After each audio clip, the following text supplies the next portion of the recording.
Hello friends, आप सभी का स्वागत है मेरे इस यूट्यूब चैनल एस्ट्रो किताब में।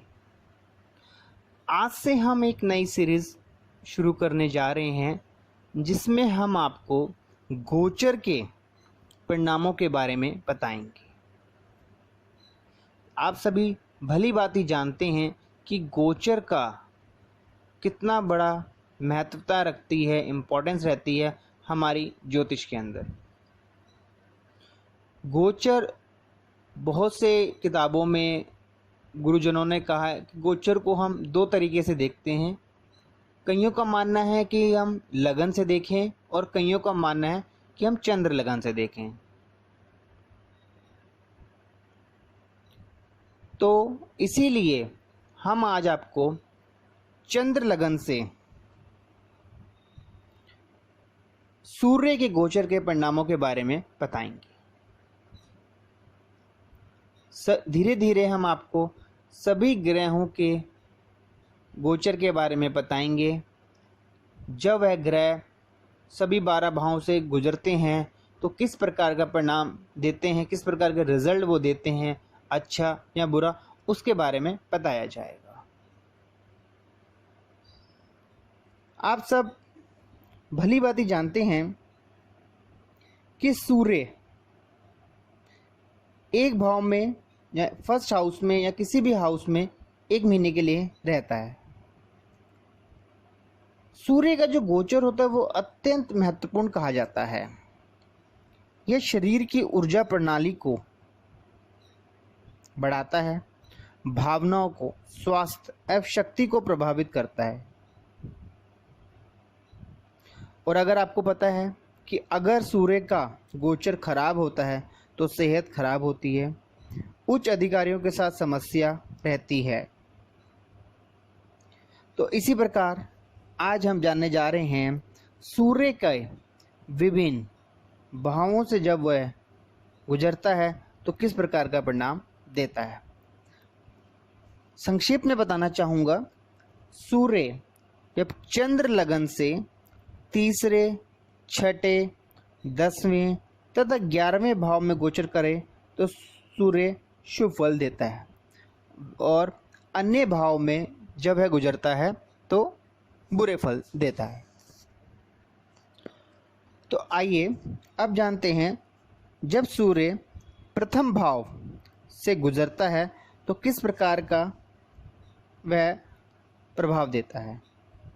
सूर्य जब चंद्र राशि से या कह सकते हैं चंद्र लगन से भ्रमण करता है तब वह जातक को, तब हमारे स्वास्थ्य को हानि देगा, सिर दर्द दे सकता है, नेत्रों का रोग देगा, रक्तचाप, हृदय रोग, चेहरे के रोग, थकावट, मानसिक परेशानी व अन्य प्रकार की बीमारियां देता है। इसके साथ साथ आप देखेंगे वैवाहिक जीवन में कलह, मित्रों, रिश्तेदारों एवं अधिकारियों के साथ झगड़ा, गलतफहमी और बेचैनी का सामना करना पड़ता है।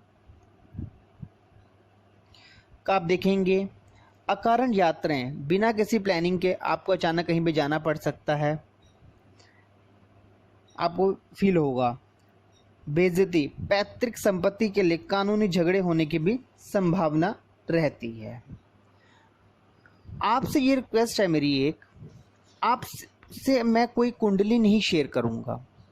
अगर देखिए मैं आपसे कुंडली शेयर करूंगा, उसमें आपको मैंने कहा कि ये हो रहा है, इस तरीके का रिजल्ट आया, तो आप कहेंगे वाह सही है, मानता हूँ, मैं भी समझ में आता है।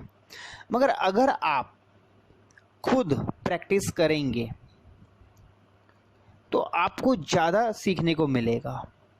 मैंने आपको रूल्स बता रहा हूँ, आप उनको कुंडलियों पे अप्लाई करके देखिए। 10, 15, 20, 50, 100, 1000 जितनी कुंडलियों पे आप उस फॉर्मूला को अप्लाई करेंगे उतना ही आपके माइंड में उस सूत्र के बारे में उसका रिजल्ट फिक्स हो जाएगा। तो आप जैसे किसी की भी कुंडली देखेंगे तो जैसे ही आप अगर उसका गोचर देख रहे होंगे और आपको देखेंगे कि अगर सूर्य पहली राशि में पहले भाव में भ्रमण कर रहा है तो इस प्रकार के रिजल्ट आ रहे हैं, और आपने इसको कई कुंडलियों में देखा और जब आप इसकी प्रेडिक्शन करेंगे तो एकदम सही निकलेगी। आगे हम जानेंगे अन्य भावों के बारे में। इसमें आता है दूसरे भाव के बारे में। सूर्य जब चंद्र लगन से दूसरे भाव में गोचर करेगा तब आप देखेंगे उसमें भी आपको चिड़चिड़ापन, धन संपत्ति का नाश होता है, नेत्र विकार होते हैं, रिश्तेदारों एवं मित्रों से झगड़ा होता है, बुरे और चालाक लोगों द्वारा हानि हो जाती है, मानसिक परेशानी होगी, चोर डकैती का भय रहता है, आर्थिक धक्का मीन्स फाइनेंशियली लॉस होने का डर रहता है, बेचैनी रहती है, नीच विचार, गलत विचार आते हैं माइंड में, क्रोधित हो जाते हैं आप, व्यापार में घाटा और धोखा होता है, पारिवारिक क्लेश व अन्य प्रकार की परेशानियां होती हैं। मैं उम्मीद करूंगा कि आपको जो अभी तक बताया है पहले भाव के बारे में, दूसरे भाव के बारे में आपको समझ में आया होगा। अगर फिर भी आपको कुछ भी और जानना है तो आप कमेंट सेक्शन में लिख सकते हैं, मगर मेरी आप सबसे यही रिक्वेस्ट रहेगी बार बार कि आप ज़्यादा से ज़्यादा कुंडलियों पे इस रूल को अप्लाई करके देखिए कि कितनी सटीक प्रेडिक्शन हो रही है, क्या ये रूल कितनी कुंडलियों पे सटीक बैठ रहा है, आप वो बताइए मुझे कमेंट सेक्शन में। इससे हम और अच्छी प्रेडिक्शन की तरफ काम कर सकेंगे। आइए अब जानते हैं तृतीय भाव के बारे में। जब सूर्य चंद्र लगन से तीसरे भाव से गुजरता है तब आप देखेंगे जातक की आय में वृद्धि में गुजरता है, वृद्धि होती है, जातक पदोन्नति पाता है, खुशहाली आती है, दुश्मनों का विनाश होता है, सबसे बड़ी चीज रोगों से छुटकारा मिलता है, अच्छा स्वास्थ्य रहेगा आपका, कार्य में उन्नति होगी, तृण मतलब अगर आपने कोई लोन ले रखा है उससे आपको मुक्ति मिलेगी, दान कार्य, विवाह, स्त्रियों के लिए गर्भधारण, मतलब अगर आप फैमिली प्लानिंग का एक बहुत सही समय होता है, इस समय आप कर सकते हैं जब आप देखें कि सूर्य आपके गोचर में तृतीय भाव में से गुजर रहा है। इस प्रकार आप देखेंगे, मगर इसी के साथ साथ शिक्षा के क्षेत्र में भी आपको सफलता मिलेगी, एक साहस आ जाता है, विश्वसनीय मित्रों का साहस होता है, आपको व्यावसायिक परिवर्तन और प्रगति की तरफ आप बढ़ते हैं। तो देखिए, पहले भाव से जब सूर्य गुजरा, दूसरे भाव से जब सूर्य गुजरा तब हमारे को कष्टदायक रहा, मगर जब सूर्य तीसरे भाव से गुजरा तब हमारे को काफ़ी तरक्की मिली, आय बढ़ोतरी हुई, हमारा हेल्थ अच्छी हुई, पारिवारिक खुशियाँ आई। तो इस प्रकार आप देख सकते हैं। आइए अब जानते हैं चतुर्थ भाव के बारे में।